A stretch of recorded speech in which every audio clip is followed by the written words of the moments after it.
신나는 월요일입니다. 비가 그쳤네요. 아이들은 전부 다 방학을 해서 조금 더 여유로운 아침을 제가 이렇게 준비하고 있습니다. 집에 어쩌다 보니까 파리가 한 마리 들어와가지고 우리 까만 고양이 쩡이가 그 파리를 쫓아다니느라고 정신이 없습니다. 파리 하나에도 어쩌면 그렇게 집중을 하면서 잘 노는지. 요번 비는요, 제가 진짜 아무 생각 없이 이 비를 다 맞추고 말았습니다. 생각이 없었던 거예요. 사실 저는 여름 장맛비는 맞추지 않는다가 제 다육이 키우기의 어떤 기본적인 어떤 그런 생각이거든요. 요번 비를 맞고 성장을 하는 다육이가 있기도 하겠지만은 분명 요번 비 때문에 문제가 생긴 다육이도 있을 거거든요. 먼저 방울복랑 금. 아이고, 어떻게 우리 쩡이 온다. 아니, 쩡이가 밖에 있는 줄 알고 여기 문을 열었더니, 자, 오야, 안 돼, 쩡아. 쩡이, 안녕하세요, 인사해. 쩡이, 안녕하세요. 우리 쩡이가, 여러분들, 제 베란다 꼴을 보시고 말았네. 자, 잠시만요. 쩡이 안에다 들여놓고 올게요. 요 방울복랑 금은요, 어떡해. 얼굴이 완전 큰 애들이 다 떨어졌어. 저는 방울복랑 금이 여름만 되면 저렇게 좀 떨어져요. 근데 제가 구름다육 사장님하고 이야기를 했을 때 방울복랑 금은 여름부터는 아예 물을 주지 않고 단수가 들어간다라고 그렇게 이야기를 하셨거든요. 쟤네들은 좀 물을 많이 말려야 잎을 떨구는 일이 좀 덜하다라고 이야기해 주시더라고요. 아마도 방울복랑 금을 키워보신 그런 어떤 경험에 의해서 얘기를 해주시는 걸 거예요. 방울복랑 같은 경우에는 우리가 동형다육이다, 하형다육이다 라고 구별을 할 때에 동형다육으로 구별이 되어 있는 경우들이 많아요. 마치 진짜로 꼭 동형다육일 것만 같은 그런 느낌이 딱 있거든요. 근데 여러분들 농사로가 제공하는 다육이 복랑을 검색을 해보시면 하형다육으로 여름에 성장하는 다육으로 얘네들이 표기가 분류가 되어 있어요. 제가 이 부분에 관해서 농사로에다가 요 방울복랑이 진짜로 동형이냐 하형이냐 정확하게 알려줘라. 그 동형다육이라고 표시하는 곳이 많은데 왜 하형다육이라고 이렇게 표시를 해놨냐라고 제가 메일을 보냈는데 답이 없어요. 되게 오래됐거든요. 그런데 이 다육이 키우기라든가 이런 다른 저서들을 보면은 얘를 동형다육으로 구별을 해놓은 곳이 많아요. 자, 동형, 하형. 여러분들 헷갈리시죠? 이게 어떤 의미냐면은 이 성장을 언제 하느냐가 동형, 하형이니까 하형은 여름에 성장합니다. 동형은 겨울에 성장합니다. 저는 겨울에 성장한다는 표현을 믿지는 않아요. 이게 표현 자체가 굳이 여름에 성장하는 애들이 있고 선서원한 때 잘 크는 애들이 있는데 동형이라고 하면은 얘네들은 겨울에 크는 애들이야? 이렇게 또 이미지를 줘서 저는 그게 싫더라고요.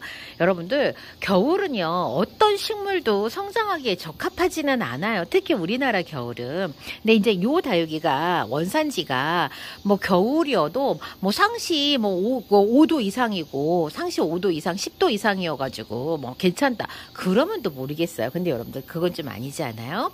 자, 다육이의 성장 온도 구간은 몇 도라고요? 최적의 성장 온도는 15도에서 30도 구간이에요. 그러면은 겨울에 15도에서 30도 구간이 어디에 있어요?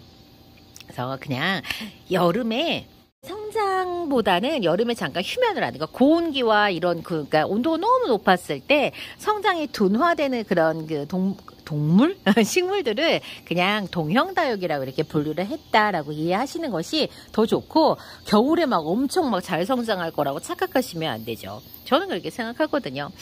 바로 옆에 있는 이제 이 화이트 그린이도 우리가 동형다육으로 분류를 하는데요. 얘가 여름에는 휴면을 할 수 있어요. 왜냐면 얘가 원래 있던 데는 캘리포니아라고 하더라고요. 원산지가 캘리포니아 해안가, 절벽 이렇게 해갖고 되게 시원한 그런 계절에 있던 애들이 우리나라의 여러 진짜 폭염, 찌는 듯한 그런 더위 속에 이제 이렇게 있을 때 여름의 성장이 일시 둔화되면서 우리가 이제 휴면기에 들어갔다라고 표현을 하죠. 얘네들은 겨울 되면 반들반들하니 예뻐요. 그렇지만 얘네들도 봄, 가을에 성장을 하는 게 맞습니다. 겨울에는 춥잖아요. 온도가 낮잖아요, 우리나라. 그때는 얘네들 색을 낸다는 거는 성장을 하는 게 아니거든요. 그냥 겨울에는 잠시 그냥 쉬어가고 봄에 분질을 해가지고 다시 또 이제 활발하게 이제 얘네들이 이제 성장을 이제 이어가죠. 대부분 다육들은 봄, 가을에 잘 성장을 하는데 여름에도 또 폭발적으로 성장을 하는 녀석들이 있어요. 보통 셋업류 부류 애들이 여름에 굉장히 잘 자라고요. 폭염이 왔을 때 약간 생리장애 현상으로 주춤해지는 다육들이 있죠. 이파리가 진녹색인 다육들 여름에 성장 굉장히 잘하고요. 여러분들 색깔이요. 우리가 이제 이 다육이가 진녹색이다 그러면 엽록체가 굉장히 많기 때문에 얘네들은 햇볕을 많이 받아야 그 공장들을 막 풀로 막 가동을 하면서 얘네들이 그 생명을 유지를 해가거든요. 근데 우리가 금다육이들을 햇볕이 겁나 센 데다가 내둬도 그 많은 그 햇볕으로 이게 공장을 돌릴 만한 엽록체들이 없어요. 그렇다 보니까 굳이 그런 데도 놓지 않아도 되는 거예요. 그러니까 이게 우리가 이 식물의 색감하고 이 식물이 그 햇볕하고 어떻게 짝꿍을 맞춰갖고 얘네들이 이렇게 크냐 이런 걸 아셔야 되는데 우리가 금이 햇볕 강한 곳에 놓으면 금이 다 날아간다 이렇게 표현하잖아요. 이제 왜냐면 햇볕이 강하기 때문에 엽록소를 많이 이제 만들어내면 그러면 금이 날아가는 거고 왜냐면은 많으니까 조금만 있어도 살아가려고 했는데 오색마삭줄이 여러분 또 오색마삭줄은 또 어때요? 오색마삭줄은 음지에다 갖다 놓으면 얘네들이 햇볕을 많이 받으려고요. 금이 다 사라져요. 그렇더라고요. 오색마삭줄은. 그래갖고 오색마삭줄은 또 햇볕을 강한 데다 갖다 놓으면 걔네들은 조금만 햇볕 받아도 이 공장을 다 돌릴 수가 있기 때문에 또 어떻게 돼요? 금들이 막 발현이 되고 핑크빛으로 물이 들고 이게 약간씩 조금 다른 그런 부분들이 있어요. 그래서 원래부터 작은 그 광합성만으로도 공장을 돌릴 수 있게끔 그렇게 만들어진 식물들은 햇볕이 강하면 약간 그 예쁜 색감이 많이 발현이 되고요. 원래부터 진짜 강한 햇볕이 필요했던 그런 애들은 음지로 가게 되면 더 강한 빛을 받으려고요. 빛이 이 이파리 색깔이 막 겁나게 막 더 진해지고 막 커지고 막 이러더라고요. 그래서 여러분들 이 다육이가 가지고 있는 색감에서도 그런 것들을 살짝 유추해 볼 수가 있어요. 100분에 가려져 있는 요런 애들은 상대적으로 뭐 햇볕이 좀 부족하다고 해서 금방 옷 자라진 않는데 또 이제 금방 옷 자라는 녀석들도 개 중에 있어요. 파랑새 같은 애들 그런 애들은 햇볕이 부족하면 또 먼노나 이런 그 라탐이나 콜로라타보다 훨씬 더 옷 자람이 조금 빠른 녀석입니다. 한쪽 부모가 양로, 목대로 자라는 양로이기 때문에 그런 부분들은 또 성격상 그런 게 있습니다. 그래서 다육이를 이렇게 키우다가 보면은 여러분들이 이 다육이가 원래 이렇게 목대가 쭉 올라왔었나? 라고 하는 다육이가 있어요. 모든 다육이는 목대가 나옵니다. 다만 내가 햇볕을 어떻게 눌러줬냐, 어떤 조건의 햇볕을 쐬어줬냐에 따라서 목대가 천천히 나오는 애들이 있고 좀 빠르게 나오는 애들이 있는 거죠. 오늘은요, 주말 내내 어마어마한 비를 맞은 제 거리대 다육들, 오늘은 어떻게 케어를 하면 될까요? 일단 저는 기본적으로 차광을 할 거예요. 차광을 할 거고요. 만약에 오늘 기온이 해가 반짝 난다 그러면 얘네들이 사실 삶아지는 그런 이제 문제가 생깁니다. 수분이 안으로도 가득하고 지금 겉으로도 가득한데 기온이 막 팔팔 막 끓는다 그러면은 얘네들이 삶아질 수가 있어서 굉장히 지금 걱정이 되고 있습니다. 열은요 물에서 전도가 더 빠르잖아요. 그래서 지금 그렇습니다. 화분이 만약에 그냥 바짝 그냥 말라가지고 그냥 띄엄띄엄 약간씩 그렇게 있다고 하는 거하고 화분이 조금 젖어 있을 때하고 또 이제 온도가 너무 많이 올라갔을 때 또 약간 좀 걱정되는 부분들이 또 있죠. 그래서 저는요 그 다이소에서 판매하는 스테이크 온도계가 있거든요. 그 온도계 가지고 이 다육이들 입장 온도도 막 재보고요. 화분 속 온도도 재보고 막 그랬거든요. 여러분도 한번 활용해 보세요. 스테이크 온도계 그거 5,000원인가 그런데요. 뭐 근데 여러분들 반드시 건전지 별도로 사야 돼요. 오늘은 아직 해가 뜨지 않아서 제 거리대 온도, 다육이 이파리 온도, 화분 속의 온도가 몇 도인지 재는 게 중요하지 않지만 진짜 강한 햇볕이 쨍쨍쨍 내리질 때 꼭 한번 해보세요.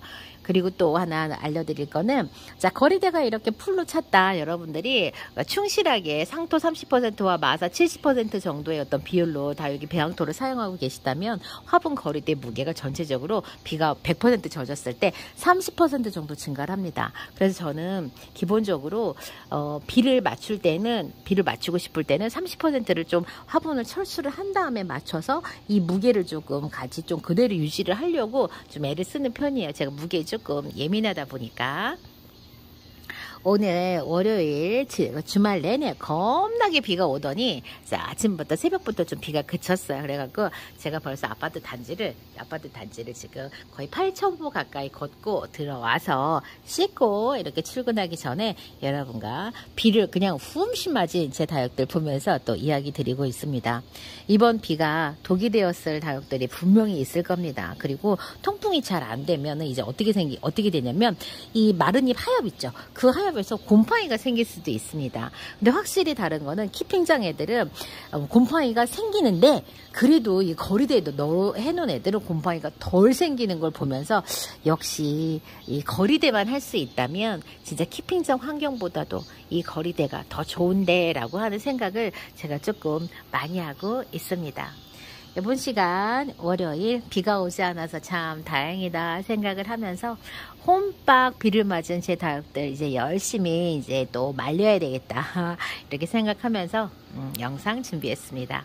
저는 여기서 마치고요. 다음 시간 다시 또 찾아뵐게요. 그럼 안녕히 계세요.